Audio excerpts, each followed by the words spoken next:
everyone, welcome to the community classroom. This is Dr. Tracy McCarthy, psychologist, attorney, and educator. This is business meeting part 1. Business meeting part 2 will take place subsequent to this one, and this initial one is a response to the Internet Indians. This is also, again, part 1, and part 2 will be a response directly to Dane Calloway related to his behavior. This is a response to the behavior that has occurred over time, both inside of the community classroom and outside of the community classroom related to the community classroom by individuals claiming to be Indians. And the word claim is used because it's unclear what the actual identity of the individuals might happen to be in actuality. And so some of the dynamics have been spamming and flaming and deception and theft and creating false narratives and basically making a public spectacle of self and others. There's been a dynamic of throwing rocks and hiding hands and claiming to be the victim after engaging in this behavior. So we're going to start with some of the initial dynamics that led the way for some of this, and then we're going to wrap up at the end with some encouragement and admonition. And if this video appears on anything other than Dr. Tracy McCarthy, it is stolen and unauthorized. Let's get started.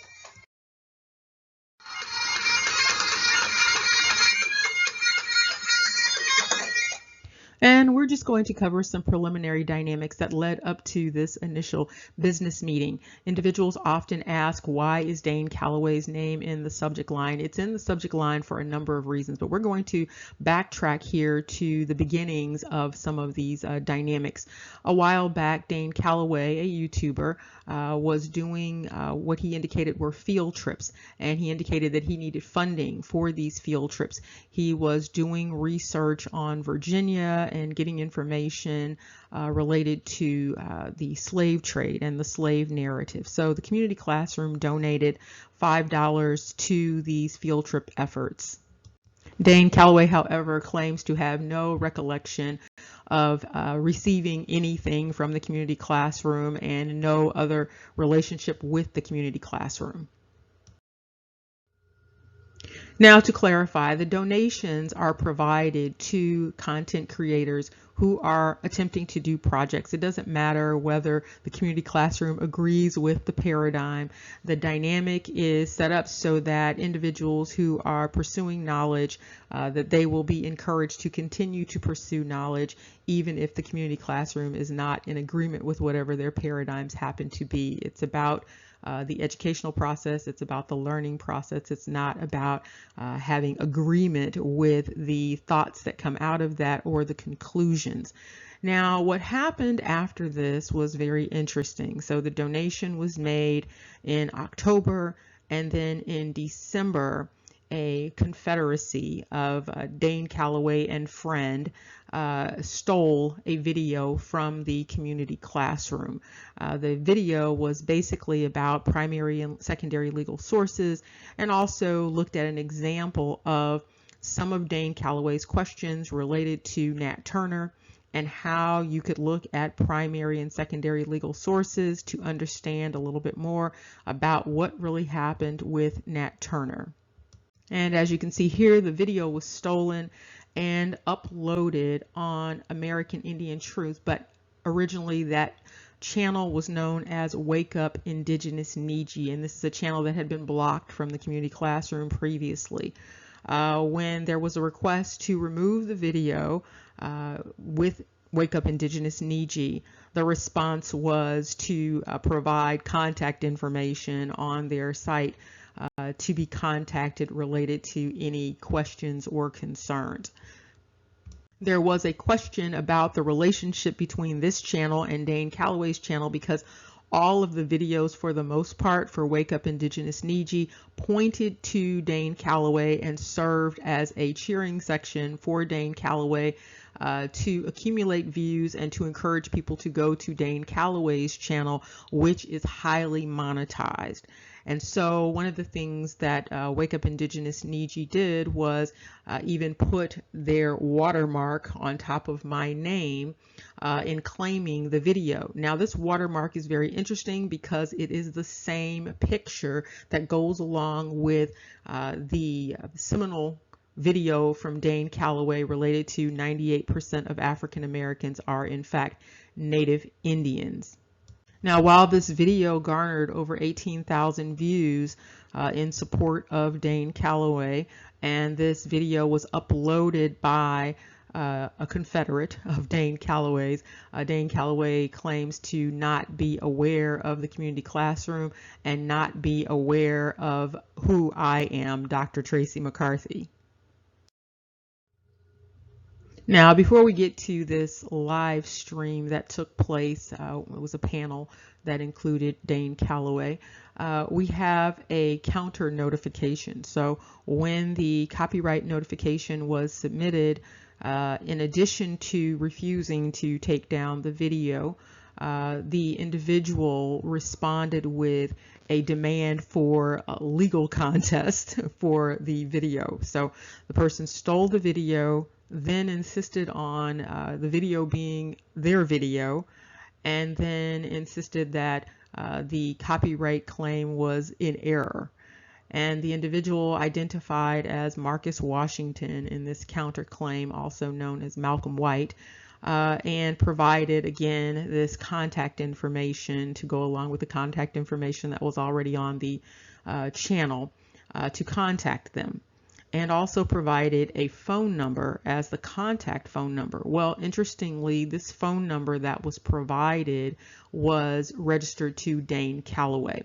And so we have here a dynamic where a Marcus Washington in collusion with Dane Calloway were responsible for stealing the video from the community classroom to facilitate support for Dane Calloway and his highly monetized channel. This is after receiving a donation. Now, there has been significant upset from Dane Calloway, apparently, and those who serve as his cheerleaders related to Dane Calloway's name being in the subject line of videos. The name is in the subject line of videos for a number of reasons. One reason is that the videos are in direct response to video content created by Dane Calloway, making assertions related to slavery, related to Indian history, related to education, related to a number of dynamics, related to data. And so in many instances, the name is in the subject heading because it is in direct response to what has already been put out there. And one thing individuals need to understand is that when you create content and you create a narrative, in particular narratives that run counter to standard historical narratives, you need to be prepared to, one, provide your sources so that other people can go back and look to see if they find the same thing. You also need to be prepared to answer questions about the assertions that you make. You need to stand on that square that you stood on when you made those assertions. Instead of responding to legitimate concerns with appropriate responses and appropriate provision of data, there was a response, a constant response with spamming and flaming and insistences that individuals were clout chasing.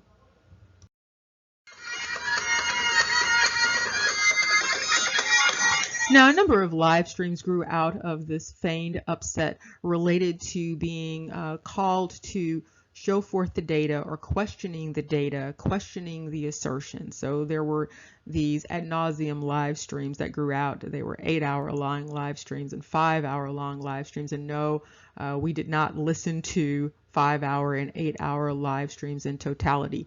What we're going to do is we're going to listen to a small 5-minute clip related to some of the upset, and then we are going to close out this business meeting with some reflections related to the live streams, related to the content that's being provided, related to the assertions, and also, again, those admonishments.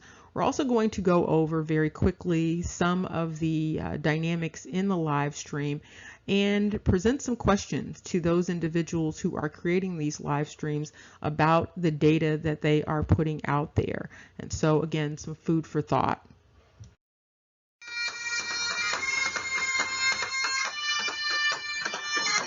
Now let's quickly address some food for thought dynamics related to individuals who are involved in these, again, ad nauseum live streams. A few questions that are brought up in the 5-minute snippet there. There's a mention of authentic slavery data that is not being utilized. And the question is, where is this authentic slavery data that is not being utilized, that you have access to, that you do not believe is being used by other people? And the question is, when are you going to release this authentic slavery data that you apparently have? You mentioned that the census slave schedules were being misinterpreted. The question is, how should they be interpreted based upon your understanding of that data? You indicated that you believe the entire slave narrative is psychological warfare that has been going on for 500 years. And so another question is, based upon what data where's the data that supports that the entire transatlantic slave trade, the entire slave narrative was made up as psychological warfare? Also, where is the data that shows that the entire slave trade was faked? And according to the narrative that's out there, where is the data to support that the entire transatlantic slave trade occurred in reverse? An additional concern is this lying about credentials. The individual in the monologue indicates that he has a doctorate in ancient American studies, along with a number of other people with fictitious names. They all have this doctorate in ancient American studies. So one thing one would need to do is show this doctorate in this ancient American studies program. Also, this faking of being a revolutionary with these fake titles and these historical narratives. Who is this serving exactly? What is the purpose of this? Again, what is the agenda? What's the end point? What's the end game for all of these dynamics?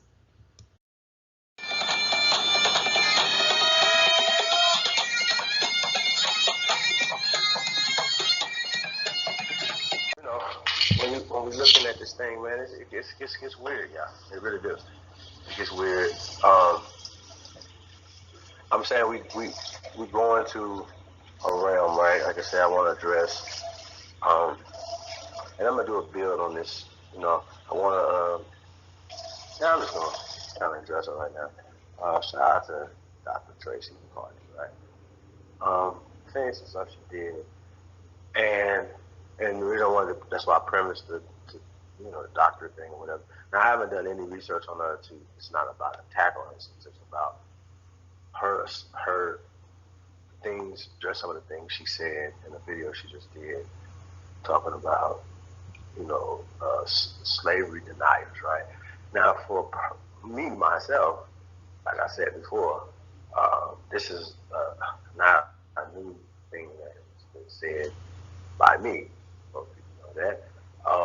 I've been saying this for years and researching it for years even before that, right?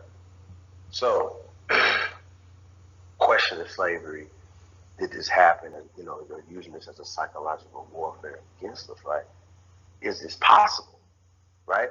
Find out Roots is fake, right? When these guys are still using Roots as a reference point, right? They're still using Uncle Tom's Cabin and Return of Uncle Tom's Cabin as reference points. So these are not real. These are fictional novels. Okay? Period, though. These are fictional novels. So I asked them to produce non-fictional slave documents after transatlantic slave trade, right? And here's the thing that we start getting some things, right? So I'm just going to address some of the things that Dr. McCarthy was talking about, right? Now she calls us slavery deniers, right? Now that's kind of a broad term. or transatlantic slaves and that. So they kind of be a little bit more, they can kind of be, they use these interchangeable when it suits the narrative that they're trying to paint right there, right? So that's usually they address these things, right? So she premised this by saying that basically getting into the word slavery, right? Well, she got into her explanation of what slavery is, right? She didn't actually read any etymologies of slavery, where it comes from. Well, like we get into, and you guys seen this, whatever, A1 pulled it up the other day, we teach on this, we talk about this all the time for years, right? So even if new people come in or whatever, go back and watch some of the things, whatever. We're going to be getting into slavery more exclusively, intimately, right? I'm working on a super piece, just looking at, they like to pull up census records, right? They like to pull up certain things or whatever, right? But interpret them. The same way they interpret them, the way they want you to be interpreting the data, right? So she likes to talk about data, right? And she's interpreting the data with her preconceived notions and ideas. Now, things that she's exposing herself on or whatever she's talking about, slave voyages and things of this nature, right? And here's the thing, right? Anybody can produce data, right? When you, Dr. McCarthy, are using data coming from somewhere, you always have to know who's funding that data, Dr. McCarthy. The same people who are funding your degree, Dr. McCarthy.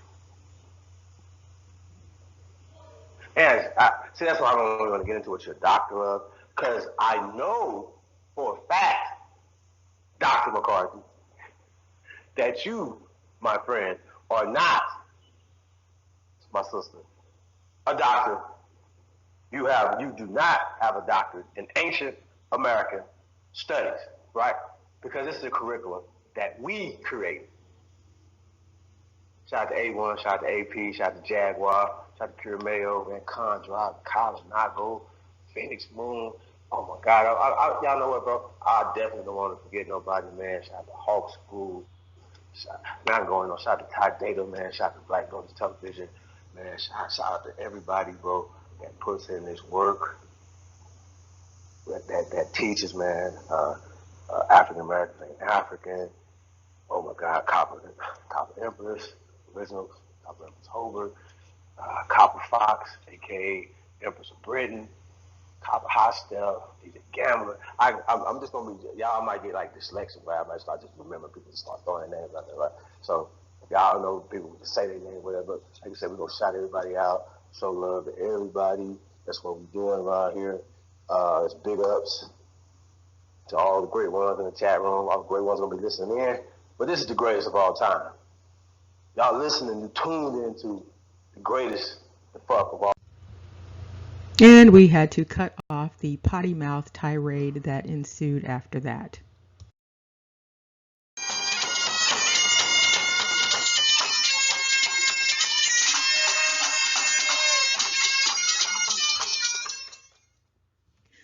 Now we are going to continue with this discussion and wrap this up, this whole dynamic. I'm going to put some food for thought out there for you young men and the young women who are encouraging you in this behavior to really take some time, step back and think about what it is you are doing. You young men and the young women who are supporting you in this, you're spending entirely too much time on the internet. If you look at this, you will see that out of the entire globe, out of the entire world, you can look at every country, you are the only socio-cultural collective involved in what you are doing on the internet. And so you have a claim to fame, but it's not a positive one. And many of you are simply wasting your lives on the internet. You're wasting your life. You're wasting the lives of others who are watching this foolishness. And aside from being the new internet scholars hosting 24-hour and 8-hour and 5-hour live streams talking about history, what are you doing in your lives? What are you doing in your daily lives to level up?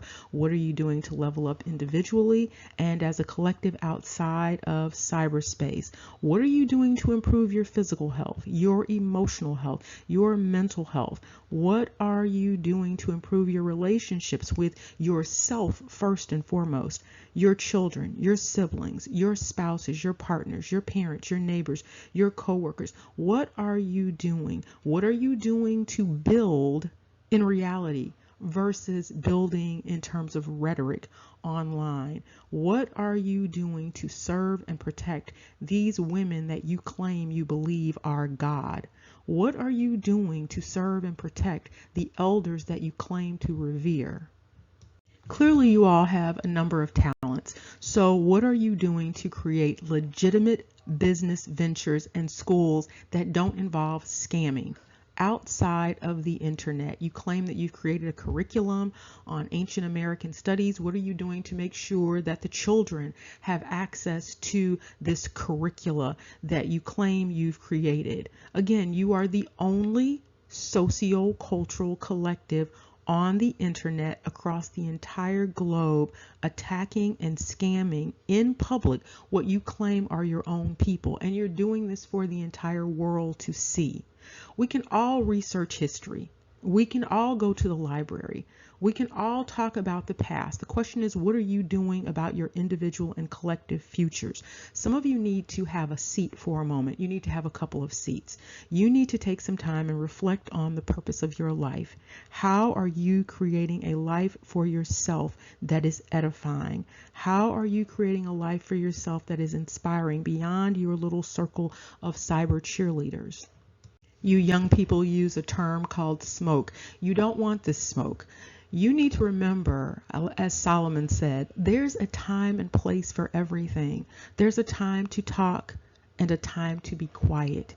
And now for you is that time. You need to take a seat and you need to think about what you are doing, why you are doing it, and how you can do better today and tomorrow. Not just for yourself, but for everyone. Remember, knowledge is power. Take care.